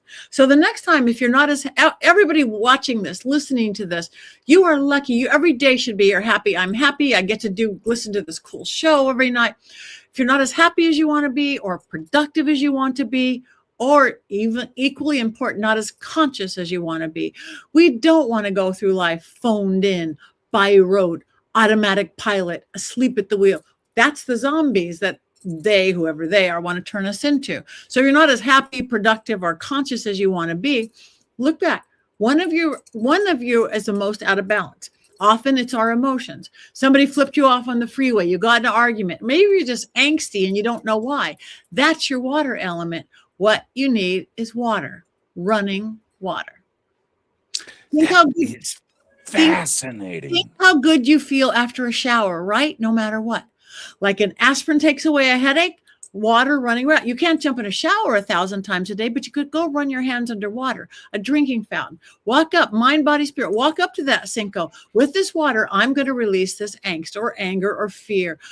Mind, body, stick your hands underwater for 30 seconds. The water is the aspirin for the headache. Within 30 seconds, you will healthfully release the angst, anger, fear, whatever. Not hold it in your jaw, hold it in your belly. You've released it. Then if you need to deal with it, you could say, okay, Jimmy, this is why I'm mad at you. Not this is why I'm mad at you. You just, I messed up my hair. Let it go. And that easy. And for air, nobody breathes good anymore. We went through 2 years of wearing masks, right? We're always in a hurry. We're breathing fast. Not our 3 times a week yoga class, not our few breathing exercises we do. The rest of the time, we're breathing short and shallow. That causes chatty brain and foggy brain. So the next time you're going, I can't think straight. I've got an important thing. I got to help my kid. Wait, I need the air element. Right. So deep breathing. To make it in 30 seconds, I add sound. I do a lot of Heka work, which actually is Egyptian magic. Every sound we make, every vowel, every consonant actually has effect on us. Not giving you a lesson in that, but vowels will clear your head. Think about it. Almost every vowel, almost every sacred word is a vowel. Amen. Om. Native Americans, hey, East Indian, falling in love, rolling, opens up this crown of illumination we were talking about. So again, I'm chatty, I'm foggy. I've got to go on this cool show. I got to go on Fade to Black. I can't think. Okay. Whether you're talking to God or you're talking to your brain cells or you're just talking to the element of air and clarity itself, with this 30 seconds of deep breathing, 30 seconds of vowels, I need to call in the air element. So whether you're going or om or E-I-E-I-O, within 30 seconds, the chatter stops, the fog lifts, and the clarity comes in. Wow, that's powerful. Consonants wouldn't have. Consonants. Yeah. No, but there's. You're right. But so those two things, and I'm not telling anybody don't take your meds. I've seen people get off depression meds for that. Just finding nature's balance. We have it in us. Nature's given us all who are everything. And again, not feeling grounded, get out, hug a tree. But if you can't hug a tree, because you're in your 35th floor office building, grab a number 2 pencil. It still has the spirit of that tree. Touch the hardwood floor, the granite countertop. Hold on to it. 30 seconds of breathing. I feel it like a blanket wrapped around me. I'm back in my body. And for fire, if you do want to use a consonant, when we have too much fire in the moment, we're angsty, we're argumentative, we're agitated. When we have too little fire, we're lethargic, we're uninspired, we're tired, and we want to balance it out. Dance around a bonfire, play with fire. We can't do that very often. So the heka, or the sound magic for fire, is zzz. Ask any 8-year-old, what does a bee sound like? Zzz. That's the lightning strike. It's the breath of a dragon. So again, it's like, I need to balance out my fire either direction. I have too much or too little. I got this great show I'm going to do. Okay. So whether you're talking again to the breath of a dragon, your beating heart, the element of fire itself, the passion of fire, or Jesus, the Holy Spirit, whatever. There's 30 seconds of deep breathing, 30 seconds of zzz. I need to balance out the fire element. So zzz. Now 30 seconds. What was I doing? What was I doing before the show? Tell everybody you were You watching. were doing the sounds. You were doing Yeah. I do it for like 3 minutes. We know it naturally. We don't know that we know it. That's why some people like to wash dishes. But within that 30 seconds of zzz, you will have balance out your fire. We have everything within us to take care of everything. It's crazy. I've developed all of that naturally. You know what? Okay, let me ask you this. Man, this is a great confidence builder too, as well, for everybody. Yeah. Right. Okay, this is what I do every day. I don't care if I'm at a hotel at the tip of Argentina, right, or here. This is my routine, and my day doesn't work correctly. I'm out of balance if I don't do this. First off, absolutely a godlike shower. That's the first thing. Immediately after that, espresso. I go downstairs, I get my little espresso cup. I walk out into my front yard barefoot and face the sun. Yes. Okay? Every day. And with my espresso, man, then I ride my Harley. But anyway, so I'll be out. I have to put my feet in the grass. I have to have the water, and I have to have the sun on my face, and espresso. I gotta have the espresso. But then I'm all. It's like I line up, and I can face the day. Yeah. Yeah, that's working the sun. That's grounding. That's talking to nature. You're getting grounding. You're doing your elemental work right there. Sun is action, move forward, very male. What I do, and everybody should do this, and wait till you try this, is follow moon cycles. Remember, our body, we are affected by the moon. We know that, right? Every full moon, everybody gets crazy, especially if you work in a hospital or police station. Ooh, full moon, crazy. We are 70% water. We are affected by the moon. It's our tides. Early man knew that. So if every full moon, you get outside, if you can, again, gratitude. Thank you for everything I have. Whoever you're thanking, God, your higher self, the moon, the alien. Thank you for this. And ask for what you want. Every philosophy says you should ask, whether you call it prayer or manifestation. Thank you for my 3-bedroom house. I want a 4-bedroom house. Great. Every full moon, 2-day option. Don't get crazy. The next 2 weeks, when the moon is waning or getting smaller, right? It's written on every paper calendar ever made. It's written on your cell phone. Wake up in the morning, go, the moon is waning. I'm going to release something that's not serving me today. That's the time to go on a diet. That's the time to quit smoking if that's what you want. That's the time I'm not going to be so hard on my kids. I'm not going to overthink so much. I'm not going to eat so much Hostess Twinkies. It doesn't matter. It'll be 10 times easier to do during that waning moon, tapping into it. When we get down to the new moon, the dark moon, that's when you go inside. Whether you do a big old meditation or 30 seconds of what do I want now? Not what did I want last month? Not what does the world want for me? What do I feel now? And the next 2 weeks are the waxing moon. It's getting bigger. Wake up in the morning, go, the moon is waxing. What do I want to add into my life? It could be more vegetables. It could be more sex. It could be more walks in the park. It could be more laughter. no matter where in that cycle, all of a sudden 2 weeks you're adding into your life, that celebration of life and gratitude, releasing, not good or bad, what's no longer serving you. It's like breathing, that thing we all need to do. No matter where you start, within 2 weeks of doing that regularly, it's 10 seconds out of your day and an awareness. You will notice the good stuff in your life gets better, easier with the grace and ease of the moon, and not good or bad, but what's no longer serving you falls away with that same grace and ease. So yes, get out there, talk to the sun, take your action, drink coffee. Coffee is used in spell work all the time. Coffee speeds things up. I will stick a candle in coffee greens, speeds up magic. These are all the reasons I wrote my book, Old World Magic for the Modern World. This stuff is in it. The 30 seconds, even coffee. And some of it we know naturally. That's why people like to wash dishes. They don't know it. Why? Brilliant, by the way. Okay, I'm gonna give that a couple of months. I can do that. You see. I don't know. I think it's in our DNA, but I go outside every night for an hour or so and look at the stars and look around. I just love doing that, and now it's my habit. Right? I need to go out and breathe the air and look at. But I'm fascinated with the moon. I mean, I'm just drawn to it. It's in our DNA. Why is it, Patti? Why did we forget all of the cool shit? It's like, the ancients had a grip on consciousness. They had a grip on these ideas, and they had a grip on communication and love and friendship and bonding. They understood the earth and nature and Gaia. They had it all figured out, and all of a sudden, we have amnesia. Yeah, we have it again. We got more and more modern, more and more controlled, more and more industrial revolution. All this stuff. We turn on the lights. We're never hot. We're not cold. We're not this. We're not that. We got numbed out. They want to control us. Not think for yourself. Feel for yourself. Trust your gut. Again, whether whoever's trying to control us, they took that away. We need to get that back. We need to get that. Ancient men did know that. We got to get it back. We got to take care of our little planet. We got to take care of our little species. Can I share a ghost story with you? Yeah.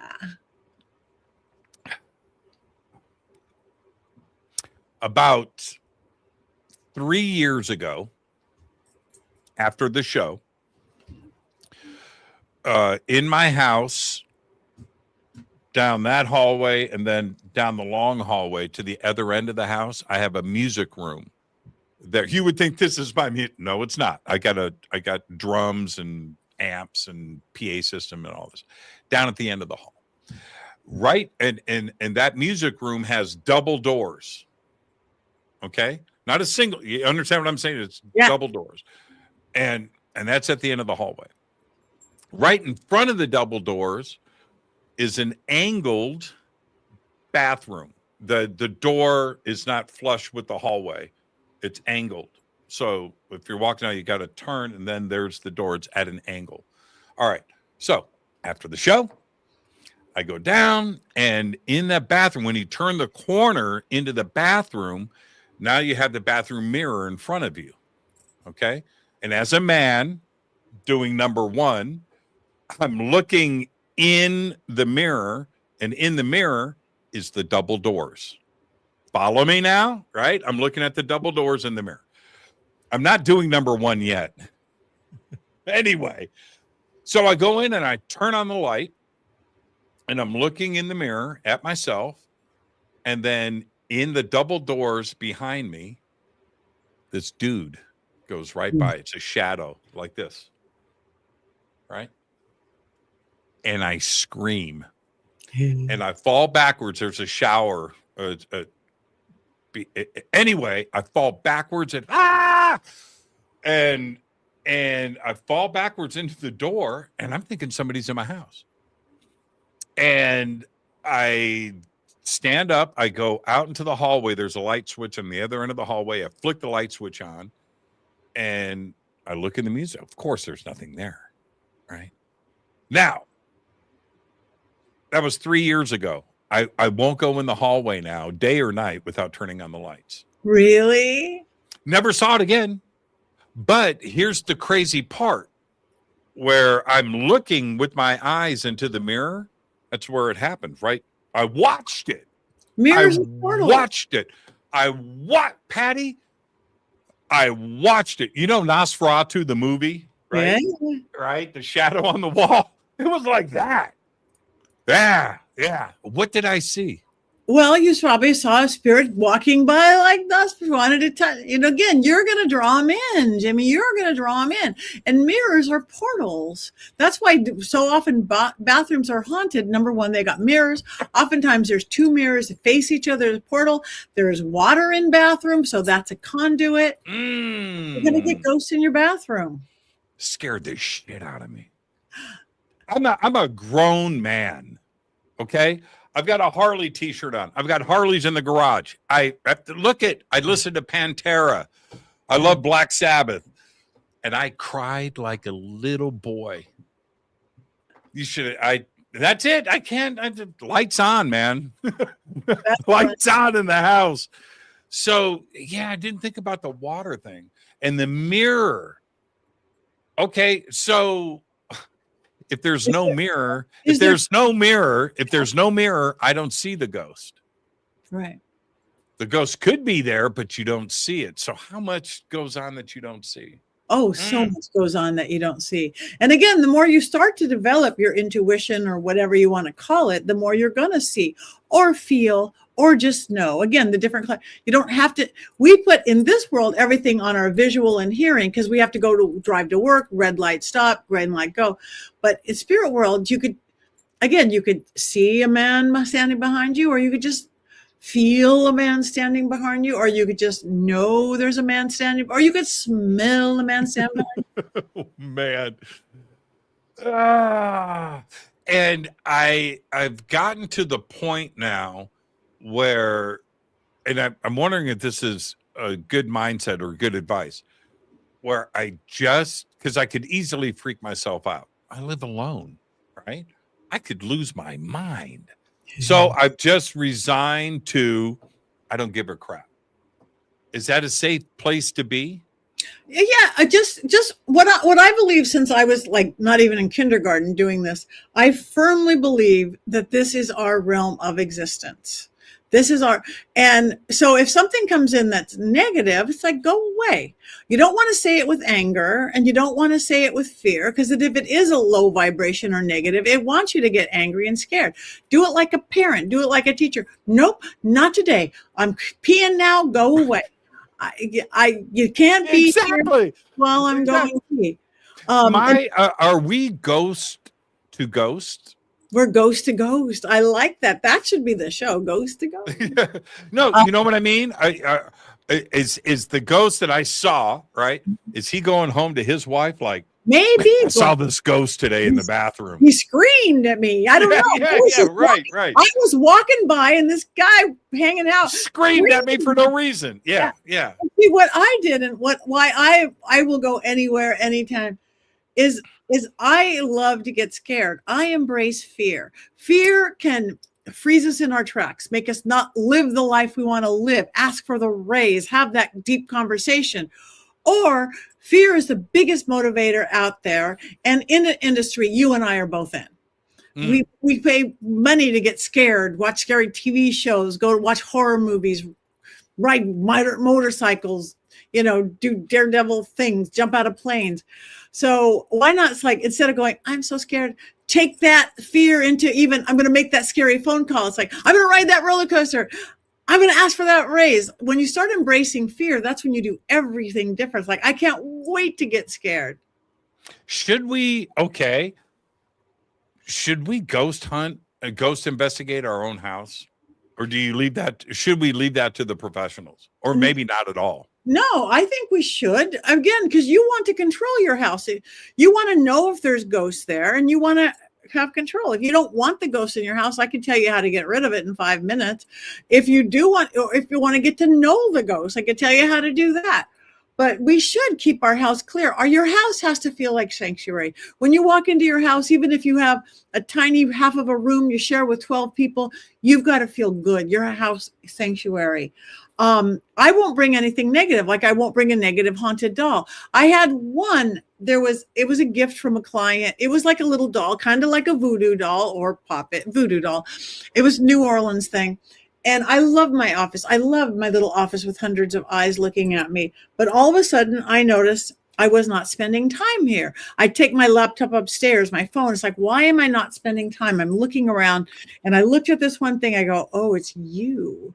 You have gone negative. You've got a dark spirit attached. Oh. So me being me, I just called up Zach. I go, Zach, I have this thing. It's too dark for my house. Do you want it? He goes, well, let me see it. And I'm texting him a picture. He's like, oh yeah, that's a nail fetish voodoo hate doll. I want it. Took it to Vegas that next day. It started acting up that night, but now it's where it needs to be, in a museum where people don't sleep.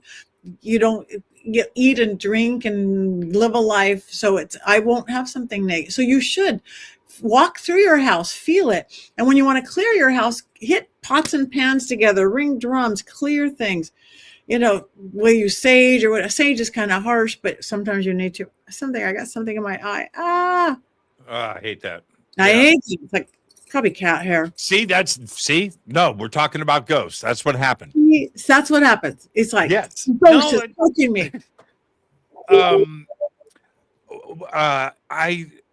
think that I have an apprehension to maybe pissing off what is here. Like right now we have a good relationship. Right? When I come home, I feel like I'm coming home to roommates. I just, you know what I mean? I just let it go. But if I'm going to start doing salt and this or that, or, all this, stuff, that I'm agitating something. And right. So your intent is everything, and having roommates is fun. It's great, especially you live alone. The only way to get into trouble is disrespect. Whenever I've gotten into trouble or seen people, and I've gotten in trouble, I've had fractured tailbones, I've had broken ribs, I've had somebody burst into flames during one of my seances when somebody got disrespectful. So just good or bad, be funny, great, be witty, great. They like funny, they like witty. Just don't be disrespectful. But again, claim it as your home. I had a dinner party here a few years ago, and I had some friends fly in from around the country. And they wanted to go see Skunk Works, and they wanted to do and my friend Lisa, who's listening probably right now, she's not in the chat. Anyway, Lisa's here, and I've known Lisa since we were little kids. I've known her for a long time. And I'm not, when I say little kids, I mean that. And so she gets here first. And my friend Ken gets here. And he goes, man, I want to go see Skunk Works. I said, well, man, let's go. Just jump in the car. And I told Lisa, it's in the afternoon. It's like 2:00 in the afternoon. I said, Lisa, greet everybody as they get here, but we're going to go. We'll be back in 30 minutes. So we get back 30 minutes later, and Lisa is screaming. I'm like, what's going on? There's somebody in the house. Oh, what? High heels. And she was on my couch in the family room in the back. And I said, that's the bathroom above you upstairs. I said, I told you I have a ghost. She goes, they're walking around. It's high heels. It's still, and girl. Yeah. And she got to, she was not good with it, by the way. Like she had to sit here for 30 minutes waiting for us to come home. I took her upstairs. I said, look, there's nobody, because you got to understand, I heard the footsteps going and walking around. I said, I know. So that was the first. She goes, it's a woman that's here. I said, well, I kind of felt that. I don't know. But yeah, she insisted it was high heels. And women they know what high heels sound like. Yeah. See, I agree with her. I think it's a woman. I said immediately. Yeah. Well, so did the dowsing their boys don't come and go, and animals don't come and go, and anything else comes and goes. Unbelievable. Is there a difference? Just this is me asking for me. Is there a difference between a female and a feminine or a masculine spirit? Why do you Besides mean- the obvious. Yeah, I mean, besides the obvious. No, I mean, a female spirit's going to have whatever that means, which is over cliche. Right. Female attributes. They're going to be the same as they were in life. They just don't have a meat suit. Why the high heels? I'm Because sure you've encountered this before. Is that what when they met their demise? Is that what they? I don't think you have to be stuck in what you're going to live in eternity for. I hope not. I want to change clothes, but maybe there was, some women's like, I'm never seen without my high heels. For some women, I don't go out without my lipstick. Maybe that was her. Maybe that was her signature thing. Maybe she just likes them. Do ghosts know if they're stuck there? Do they know where they're at? I think so. Most of the time, unless they're one of those shades that got somehow caught in the loop and don't know that they're dead or they haven't crossed over. Right. I always think of the movie What Dreams May Come. Right. And I always thought that was so melancholy, so forlorn, and so sad because she didn't know. Yeah. Right. Oh, is that me or you? That's my ringtone. It's mine too. But I put it on silent. Oops. Yeah, mine's always on silent. But I thought, I didn't silence my phone. Let me see. No, I'm silenced. But yeah, that's my ringtone. Mine too. Yeah. What's next for you? What are you doing? I am speaking anywhere. Yeah, I've like 35 trips this year. I just got back last night from Arkansas. I'm leaving for New Orleans, a first-time Paracon, New Orleans Paracon. Leaving early Thursday morning. I'm going to do all sorts of fun things in one of my favorite haunted, fabulous, magical cities. Yeah, NewOrleansParacon.com. Check it out. Anybody, there's still a few things left. It's going to be very cool. Where can everybody follow? Is it just, Patti Negri and just go there? Is that like the central point to follow all of your work? Yeah, PattiNegri.com. You can get more than you can get to my school. You can get to my streaming network. You can get to my YouTube. You can get all my legitimate Patti.Negri on Instagram, Patti Negri Psychic Medium on Facebook, Patti Negri everywhere else, Twitter and X and all that stuff. But yeah, but it's a nice little hold all, PattiNegri.com. So yeah, please like me, follow me, hang out. I post fun things, interesting things. That's because you're fun. We've got like 30 seconds. I've been in New Orleans a lot, but this one trip, I spent 4 days there. From day 1 to day 4, I didn't go to sleep. It was it's a voodoo town. I'm just going to say that. It's a voodoo town. It's a straight up voodoo. It was fun, but I remember on the 4th day when I left, I was like, woo! That was nuts. And it was crazy. That's a magical, seriously voodoo town. Seriously voodoo. And voodoo is not a bad thing. It's just it's not. It's not. But the secret to New Orleans, and somebody taught me this, I think Father Sebastian, my first time there for a vampire ball. When you first get there, go down to the river. It's all about the river. There's a female spirit, the river itself. Say hello, greet the river, and you will be welcomed by the city. Thank you so much, Patti. I can't wait to see you again. And the next time we have you on the show, one subject and we'll go deep. Okay, whatever you want. You're the best. Thank you for having me on. Thank you. You're the best, Patti. Thank you so much. Great to see you again. You too. Patti Negri, everybody. Now, her website, it's right here below us, PattiNegri.com. It's over on our website and throughout social media. Great show tonight. Great conversation. I want to remind everybody, tomorrow night, it is, tomorrow night, James Bond Prague is here. And that'll be another fun, ghostly, spiritual, life after death show tomorrow night. I'll see everybody then. But until then, all I've got is go back tapping. Fade to Black is produced by Hilton J. Palm, Renee Newman, and Michelle Freed. Special thanks to Bill, John, Dex, Jessica, Dennis, and Kevin. Webmaster is Drew the Geek. Music by Doug Aldrich. Intro, Space Boy. Fade to Black is produced by KJCR for the Game Changer Network. This broadcast is owned and copyrighted 2024 by Fade to Black and the Game Changer Network, Inc. It cannot be rebroadcast, downloaded, copied, or used anywhere in the known universe without written permission from Fade to Black or the Game Changer Network. I'm your host, Jimmy Church. Go back, Lee Tappy.